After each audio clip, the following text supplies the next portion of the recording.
ಸ್ವಾಭಿಮಾನಿ ನ್ಯೂಸ್ಗೆ ಸ್ವಾಗತ. ಇಂದಿನ ಪ್ರಮುಖ ಸುದ್ದಿಗಳು. ಇಂದು ಏಪ್ರಿಲ್ 1. ಕಾಯಕ ಯೋಗಿ ಬಸವಾದಿ ಶರಣರ ಧ್ಯೇಯ ವಾಕ್ಯವನ್ನು ತಮ್ಮ ಜೀವನದಲ್ಲಿ ಅಳವಡಿಸಿಕೊಂಡು ಅನ್ನ, ವಸತಿ, ವಿದ್ಯೆ ಮುಂತಾದ ತ್ರಿವಿಧ ದಾಸೋಹವನ್ನು ನೀಡಿ ಲಕ್ಷಾಂತರ ಜನರ ಬದುಕಿಗೆ ಬೆಳಕಾಗಿ ನಡೆದಾಡುವ ದೇವರೆಂದೇ ಕರೆಯಲ್ಪಟ್ಟು ವಿಶ್ವಕ್ಕೆ ಮಾದರಿಯಾದ ಕರ್ನಾಟಕ ರತ್ನ, ಪದ್ಮಭೂಷಣ, ಬಸವ ಪ್ರಶಸ್ತಿ ಪುರಸ್ಕೃತ ದಿವಂಗತ ಶ್ರೀ ಶ್ರೀ ಶ್ರೀ ಡಾಕ್ಟರ್ ಶಿವಕುಮಾರ ಸ್ವಾಮಿಗಳ 119ನೇ ಜನ್ಮದಿನ. ಸಾಗರದ ವೀರಶೈವ ಸಮಾಜದಿಂದ ಡಾಕ್ಟರ್ ಶಿವಕುಮಾರ ಸ್ವಾಮಿಗಳ ಜನ್ಮದಿನವನ್ನು ಸಾಗರದ ಮಾರ್ಕೆಟ್ ರಸ್ತೆಯ ವೀರಶೈವ ಕಲ್ಯಾಣ ಮಂಟಪದಲ್ಲಿ ಹಮ್ಮಿಕೊಳ್ಳಲಾಗಿತ್ತು. ದಿವಂಗತ ಶ್ರೀ ಶ್ರೀ ಶಿವಕುಮಾರ ಸ್ವಾಮಿಗಳ ಭಾವಚಿತ್ರಕ್ಕೆ ಪುಷ್ಪ ನಮನಗಳನ್ನು ಸಲ್ಲಿಸಿ ಮಹಾಸ್ವಾಮಿಗಳ ಜೀವನ ಚರಿತ್ರೆಯ ಕೆಲ ಭಾಗಗಳನ್ನು ಸಾಗರದ ವೀರಶೈವ ಸಮಾಜದ ಅಧ್ಯಕ್ಷರಾದ ಬಸವರಾಜ್ ಗುಂಡಾಲಿ ತಿಳಿಸಿದರು. ಈ ಸಂದರ್ಭದಲ್ಲಿ ಸಮಾಜದ ಕಾರ್ಯದರ್ಶಿ ನಿರಂಜನ್ ಕೋಟಿ, ಚಂದ್ರು ರಾಯ್ಕೋಟಿ, ಶಿವಕುಮಾರ್, ಬಸವಲಿಂಗಪ್ಪ, ಅಕ್ಕನ ಬಳಗದ ಮಧುಕೋರಿ ಸೇರಿದಂತೆ ಸಮಾಜದ ಪ್ರಮುಖರು, ಮಹಿಳೆಯರು ಭಾಗವಹಿಸಿದ್ದರು.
ತಮ್ಮ ಮುಂದೆ ಹೇಳಲಿಕ್ಕೆ ಇಚ್ಛೆ ಪಡ್ತಾ ಇದ್ದೇನೆ.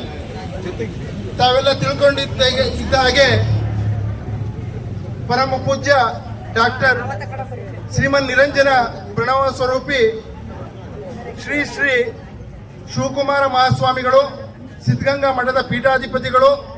ಇವರು 1907ನೇ ಇಸ್ವಿ ಏಪ್ರಿಲ್ 1ನೇ ತಾರೀಕು ಈಗಿನ ರಾಮನಗರ ಜಿಲ್ಲೆಯ ಮಾಗಡಿ ತಾಲೂಕಿನ ವೀರಾಪುರದಲ್ಲಿ ಜನಿಸಿರುತ್ತಾರೆ. ಇವರ ತಂದೆಯ ಹೆಸರು ಪನ್ನೇಗೌಡ, ತಾಯಿಯ ಹೆಸರು ಗಂಗಮ್ಮ. ಇವರು ಆ ದಂಪತಿಗಳಿಗೆ 13ನೇಯ ಕಿರಿಯ ಪುತ್ರರಾಗಿ ಜನಿಸಿರುತ್ತಾರೆ. ಇವರುಗಳ ಪ್ರಾಥಮಿಕ ವಿದ್ಯಾಭ್ಯಾಸ ವೀರಾಪುರದ ಸಮೀಪದಲ್ಲಿರ್ತಕ್ಕಂಥ ಪಾಲೇನಹಳ್ಳಿ ಎಂಬಲ್ಲಿ ಪ್ರಾಥಮಿಕ ಶಿಕ್ಷಣವನ್ನು ಅವರು ಮಾಡಿರ್ತಾರೆ. ನಂತರ ಮಾಧ್ಯಮಿಕ ಶಿಕ್ಷಣವನ್ನು ತುಮಕೂರು ಹತ್ತಿರ ಇರ್ತಕ್ಕಂಥ ನಾಗವಲ್ಲಿ ಎಂಬ ಒಂದು ಹಳ್ಳಿಯಲ್ಲಿ ಅವರ ಮಾಧ್ಯಮಿಕ ಶಿಕ್ಷಣವನ್ನು ಮಾಡ್ತಾರೆ. ನಂತರದಲ್ಲಿ ಅವರ ಪ್ರೌಢ ಶಿಕ್ಷಣವನ್ನು ತುಮಕೂರು ನಗರದಲ್ಲಿ ಮಾಡ್ತಾರೆ. ಆ ಸಂದರ್ಭದಲ್ಲಿ ಇವರು ಮಧ್ಯಮ ವರ್ಗದ ಕುಟುಂಬದವರಾಗಿರ್ತಾರೆ. ವಿದ್ಯಾಭ್ಯಾಸಕ್ಕೆ ಬಹಳಷ್ಟು ಆಸಕ್ತಿ, ಒಲವನ್ನು ಹೊಂದಿರತಕ್ಕಂಥವರು. ಅವರ ವಿದ್ಯಾಭ್ಯಾಸಕ್ಕೆ ಸಹಕಾರವಾಗಲಿ ಅಂತ ಹೇಳಿ ಅಲ್ಲಿ ವಸತಿ ಮತ್ತು ಅನುಕೂಲಕ್ಕೋಸ್ಕರ ಸಿದ್ಧಗಂಗಾ ಮಠವನ್ನು ಅವಲಂಬಿಸ್ತಾರೆ. ಸಿದ್ಧಗಂಗಾ ಸಿದ್ಧಾನಂದ ಶಿವಯೋಗಿಗಳು ಆಗ ಪೀಠಾಧಿಪತಿಗಳಾಗಿರ್ತಾರೆ. ಅವರನ್ನು ಸಂಪರ್ಕಿಸಿ ತಮಗೆ ಅಲ್ಲಿ ವಸತಿಗೆ ಅನುಕೂಲ ಮಾಡಿಕೊಳ್ಬೇಕು ಅಂತ ಕೇಳ್ಕೊಂಡಾಗ ಆ ಸಂದರ್ಭದಲ್ಲಿ ಒಂದು 2-3 ದಿನಗಳ ಅವರಿಗೆ ತಡಕಾಟ ಆಗುತ್ತೆ, ಕಾಯುವಂಥ ಪರಿಸ್ಥಿತಿ ಬರುತ್ತೆ. ನಂತರದಲ್ಲಿ ಅವಕಾಶ ಲಭಿಸುತ್ತೆ. ಅವಕಾಶ ಲಭಿಸಿದ ನಂತರ ಅವರು ಸಿದ್ಧಗಂಗಾ ಮಠದಲ್ಲಿ ಉಳಿದು ಅವರ ಪ್ರೌಢ ಶಿಕ್ಷಣವನ್ನು ಅಲ್ಲಿ ತುಮಕೂರಿನಲ್ಲಿ ಮುಗಿಸ್ತಾರೆ. ಆಗ ಇವರು ಆ ಮಠದ ಆಚಾರ ವಿಚಾರಗಳನ್ನು, ಲಿಂಗಾಯತ ಧರ್ಮದ ಆಚಾರ ವಿಚಾರಗಳನ್ನು, ಬಸವಾದಿ ಶಿವಶರಣರ ವಿಚಾರಗಳನ್ನು ಬಹಳಷ್ಟು ಮನಪೂರ್ವಕವಾಗಿ ಕಲಿತು ಗುರುಗಳ ಒಂದು ಪ್ರೀತಿಯ ಪಾತ್ರರ ಶಿಷ್ಯರಾಗ್ತಾರೆ. ಬುದ್ಧಣ್ಣ ಮಹಾಶಿವಗಳ ಪ್ರೀತಿಯ ಶಿಷ್ಯರಲ್ಲಿ ಇವರು ಒಬ್ಬರಾಗಿರ್ತಾರೆ. ಅವರು ಆ ಒಂದು ಪ್ರೀತಿಯನ್ನು ಗಳಿಸ್ಕೊಂಡು ಅವರ ಒಂದು ಸೇವೆಯನ್ನು ಮಾಡ್ಕೊಳ್ತಾ ಅವರ ಪ್ರೌಢ ಶಿಕ್ಷಣ ವ್ಯವಸ್ಥೆಯನ್ನು ಅಲ್ಲಿ ಮುಗಿಸ್ತಾರೆ. ಉನ್ನತ ವ್ಯಾಸಂಗಕ್ಕೆ ಮಠದ ಸಂಪರ್ಕದಲ್ಲಿಯೇ ಅವರು ಬೆಂಗಳೂರಿಗೆ ಧಾವಿಸಿ ಬೆಂಗಳೂರಿನಲ್ಲಿರ್ತಕ್ಕಂಥ ಸೆಂಟ್ರಲ್ ಕಾಲೇಜಿನಲ್ಲಿ ಅವರ ಉನ್ನತ ವ್ಯಾಸಂಗವನ್ನು ಮುಂದುವರಿಸ್ತಾರೆ. ಆ ತುಮಕೂರು ಜಿಲ್ಲೆಯ ಶಿಕ್ಷಣಾಧಿಕಾರಿಗಳಾಗಿರ್ತಕ್ಕಂಥ ದಾವೂದ್ ಸಾಹೇಬ್ರು ಅಂತ ಹೇಳಿ ಅವರು ಆ ಸಂದರ್ಭದಲ್ಲಿ ಆಗಮಿಸಿ ಈ ವಿಚಾರಗಳನ್ನೆಲ್ಲ ಅಲ್ಲಿ ಸಂಗ್ರಹ ಮಾಡಿ ಅಲ್ಲಿರ್ತಕ್ಕಂಥ ಜನರ ಭಕ್ತರ ಅಭಿಪ್ರಾಯಗಳನ್ನು ಸಂಗ್ರಹಣೆ ಮಾಡ್ತಾರೆ. ಆ ಭಕ್ತರ ಒಕ್ಕೊರಲಿನ ಅಭಿಪ್ರಾಯ ಏನಾಗಿರುತ್ತೆ, ಶಿವಣ್ಣನವರನ್ನ ಮುಂದಿನ ಉತ್ತರಾಧಿಕಾರಿಯನ್ನಾಗಿ ಈ ಮಠಕ್ಕೆ ನೇಮಿಸಬೇಕು ಅನ್ನೋದು ಅಲ್ಲಿ ಜನಾಭಿಪ್ರಾಯ ಮೂಡಿ ಬರುತ್ತೆ. ಆಗ ಜನಾಭಿಪ್ರಾಯ ಮೂಡಿ ಬಂದಾಗ ಅದೇ ಸಂದರ್ಭದಲ್ಲಿ ಅಲ್ಲಿ ಆ ಬೆಟ್ಟದ ಮೇಲೆ ಅಮ್ಮನ ಗುಹೆಯಲ್ಲಿ ಮೌನಕ್ಕೆ ಶರಣಾಗಿ ತಪಸ್ಸಿಗೆ ಕುಂತಿರ್ತಕ್ಕಂಥ ಉದ್ದಾನ ಶಿವಗಳಿಗೆ ಒಂದು ಏನೋ ಅನಿಸಿ ಅವರು ಧಾವಿಸಿ ಬರ್ತಾರೆ. ಆ ಗುಹೆ ತಪಸ್ಸಿನಿಂದ ಹೊರಗೆ ಬಂದವರೇ ಶ್ರೀಮಠಕ್ಕೆ ಬರ್ತಾರೆ.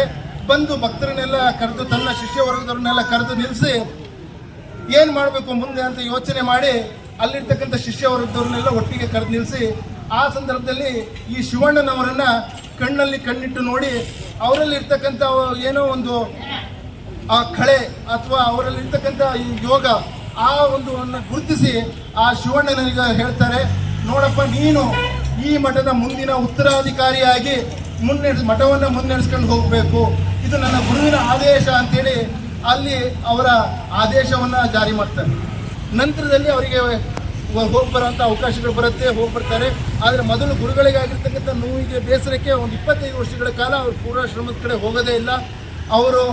ಇವರು ಜನವರಿ 3ನೇ ತಾರೀಕಲ್ಲಿ ಇವರು ಲಿಂಗೈಕ್ಯರಾಗಿರ್ತಾರೆ. ಮರುಳಾರಾಧ್ಯರು ಮಾರ್ಚ್ 3ನೇ ತಾರೀಕು 1930 ಅವರ ಪಟ್ಟಾಧಿಕಾರ ಆಗುತ್ತೆ. ನಂತರದಲ್ಲಿ ಅವರ ವ್ಯಾಸಂಗ ಅದು ಪೂರ್ಣ ಆಗಿರೋದಿಲ್ಲ. ಬೆಂಗಳೂರಿನಲ್ಲಿ ಅವರು ವ್ಯಾಸಂಗ ಮಾಡ್ತಿರ್ತಾರೆ, ಅರ್ಧ ಆಗಿರುತ್ತೆ. ನಂತರದಲ್ಲಿ ಪಟ್ಟಾಧಿಕಾರ ಆದ ನಂತರದಲ್ಲಿ ಮತ್ತೆ ಬೆಂಗಳೂರಿಗೆ ಹೋಗಿ ಅವರ ಉನ್ನತ ವ್ಯಾಸಂಗವನ್ನು ಸಂಪೂರ್ಣ ಮಾಡ್ಕೊಂಡು ಬರ್ತಾರೆ. ಈ ರೀತಿಯಲ್ಲಿ ಸಂಪೂರ್ಣ ಮಾಡ್ಕೊಂಡು ಬಂದಂಥ ಅವರು ಮೊದಲು ಮಠಕ್ಕೆ ಬರಬೇಕಾದ್ರೆ ಏನು ತೊಂದರೆಗಳಿತ್ತಲ್ಲ, ಆದರೆ ಅವರನ್ನೆಲ್ಲ ಮನಗಂಡು ವಿದ್ಯಾಭ್ಯಾಸಕ್ಕೆ ಬಹಳ ಒತ್ತನ್ನು ಕೊಟ್ಟು ನಮ್ಮ ಮಕ್ಕಳುಗಳಿಗೆ ಯಾವುದೇ ಜಾತಿ ವರ್ಗ ಲಿಂಗ ತಾರತಮ್ಯ ಇಲ್ಲದ ಹಾಗೆ ವಿದ್ಯಾಭ್ಯಾಸವನ್ನು ನಾವು ಕೊಡಲೇಬೇಕು ಅನ್ನೋ ಒಂದು ಮಹತ್ವಾಕಾಂಕ್ಷೆಯಿಂದ ಅವ್ರಿಗೆ ಅದಕ್ಕೆ ಒತ್ತನ್ನು ಕೊಟ್ಟು ಅವರು ಒಂದು ಎಜುಕೇಷನ್ ಸೊಸೈಟಿಯನ್ನು ಕಟ್ತಾರೆ. ಅವರು ಸಿದ್ಧಗಂಗಾ ಎಜುಕೇಷನ್ ಸೊಸೈಟಿ ಎಂಬ ಒಂದು ಹೆಸರಿನಲ್ಲಿ ಸಂಸ್ಥೆಯನ್ನು ಕಟ್ಟಿ ಆ ಸಂಸ್ಥೆಯ ಮುಖಾಂತರ ಅವರ ಜೀವಿತ ಅವಧಿಯಲ್ಲಿ ಸುಮಾರು 132ಕ್ಕಿಂತ ಹೆಚ್ಚಿಗೆ ವಿದ್ಯಾಸಂಸ್ಥೆಗಳನ್ನು ಕಟ್ತಾರೆ. ವಿದ್ಯಾಸಂಸ್ಥೆಗಳನ್ನು ಕಟ್ಟಿ ಅದರಲ್ಲಿ ಉಚಿತವಾಗಿ ಬಹಳಷ್ಟು ಸಂಸ್ಥೆಗಳಲ್ಲಿ ಉಚಿತವಾಗಿ ವಿದ್ಯಾದಾನವನ್ನು ಮಾಡ್ತಾರೆ. ಬರೇ ವಿದ್ಯಾದಾನ ಒಂದೇನೇ ಮಾಡೋದಿಲ್ಲ, ಅವರು ಅಲ್ಲಿ ಬಂದಿರತಕ್ಕಂಥವರಿಗೆ ತ್ರಿವಿಧ ದಾಸೋಹಿ ಅಂತಲೇ ನಾವೆಲ್ಲ ಕರಿತೀವಿ. ಕಾರಣ ಇಷ್ಟೇ, ವಿದ್ಯೆಯ ಜೊತೆಯಲ್ಲಿ ಅನ್ನ ಬಟ್ಟೆ ಆಹಾರ ಜೊತೆಯಲ್ಲಿ ಅನ್ನದ ದಾಸೋಹ, ಹಾಗೆ ಅವರಿಗೆ ಬಟ್ಟೆ ವಸತಿಯ ದಾಸೋಹ, ಇವನ್ನೆಲ್ಲವನ್ನೂ ಮಾಡೋದ್ರಿಂದ ಅವರು ತ್ರಿವಿಧ ದಾಸೋಹಿಗಳೆಂದೇ ಅವರು ಪ್ರಖ್ಯಾತಿಯನ್ನು ಪಡೀತಾರೆ. ಎಳೆದಾಡುವ ದೇವರೆಂದೇ ಪ್ರಖ್ಯಾತಿಯನ್ನು ಪಡೀತಾರೆ.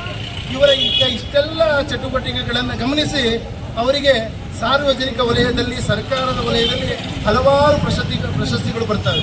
ಅದರಲ್ಲಿ ಕೆಲವೊಂದನ್ನು ನಾನು ಹೇಳಲಿಕ್ಕೆ ಇಚ್ಛೆಪಡ್ತೇನೆ. ಇವರಿಗೆ 1965ನೇ ಇಸ್ವಿಯಲ್ಲಿ ಇವರ ಮಾನವೀಯತೆಯ ಚಟುವಟಿಕೆಗಳ ಕಾರ್ಯಗಳನ್ನು ಗುರುತಿಸಿ ಕರ್ನಾಟಕ ವಿಶ್ವವಿದ್ಯಾಲಯ ಇವರಿಗೆ ಗೌರವ ಡಾಕ್ಟರೇಟ್ ಪದವಿಯನ್ನು ಕೊಡುತ್ತೆ. ಅದರ ನಂತರದಲ್ಲಿ 2005ನೇ ಇಸ್ವಿಯಲ್ಲಿ ಅವರಿಗೆ ಕರ್ನಾಟಕ ರಾಜ್ಯ ಸರ್ಕಾರವು ಕರ್ನಾಟಕ ರತ್ನ ಪ್ರಶಸ್ತಿಯನ್ನು ಕೊಡುತ್ತೆ. 2007ನೇ ಇಸ್ವಿಯಲ್ಲಿ ಬಸವ ಪುರಸ್ಕಾರವನ್ನು ಇವರಿಗೆ ಕೊಡಲಾಗುತ್ತದೆ. ಹಾಗೆ 2005ನೇ ಇಸ್ವಿಯಲ್ಲಿ ಭಾರತ ಸರ್ಕಾರದಿಂದ ಇವರಿಗೆ ಪದ್ಮಭೂಷಣ ಪ್ರಶಸ್ತಿಯನ್ನು ಕೊಡಲಾಗುತ್ತದೆ.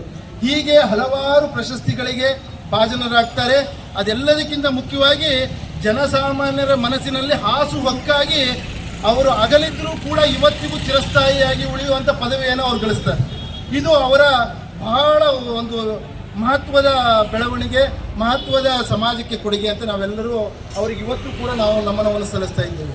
ಹಾಗಾಗಿ ಇವರು ಈ ರೀತಿ ಹಲವಾರು ಸಮಾಜಮುಖಿ ಕೆಲಸಗಳನ್ನು ಮಾಡ್ಕೊಳ್ತಾ ಬಂದು ವಿದ್ಯಾಭ್ಯಾಸಕ್ಕೆ ಸಹಕಾರವನ್ನು ಕೊಡ್ತಾ ಬರ್ತಾರೆ. 1930ನೇ ಇಸ್ವಿಯಲ್ಲಿ ಅವರು 19ನೇ ಇಸ್ವಿಯ ತನಕ ಮಠದ ಕಾರ್ಯಕ್ರಮಗಳಲ್ಲಿ ಸಕ್ರಿಯವಾಗಿ ಚಟುವಟಿಕೆಯಲ್ಲಿ ಭಾಗವಹಿಸಿ ಎಲ್ಲ ನಿಜವಾಗಿಯೂ ಸಹ ನಾವು ಈಗಾಗಲೇ ಅವರು 119ನೇ ಜಯಂತಿ ಆಚರಿಸ್ತಾ ಇದ್ರು. ಅದು ಒಂದು ಸಾಂದರ್ಭಿಕ ನಮ್ಮ ಮನದಲ್ಲಿ ಸದಾ ನೆನವಾಗಿ ಇಟ್ಕೊಳ್ಬೇಕಾದಂತಹ ಒಂದು ವ್ಯಕ್ತಿತ್ವವುಳ್ಳಂತಹ ಸ್ತ್ರೀಗಳು ಅವರಾಗಿದ್ದು, ಅವರು ಇಡೀ ಜಗತ್ತಿಗೆ ಒಂದು ಜ್ಯೋತಿಯಾಗಿ ದಾರಿದೀಪವಾಗಿ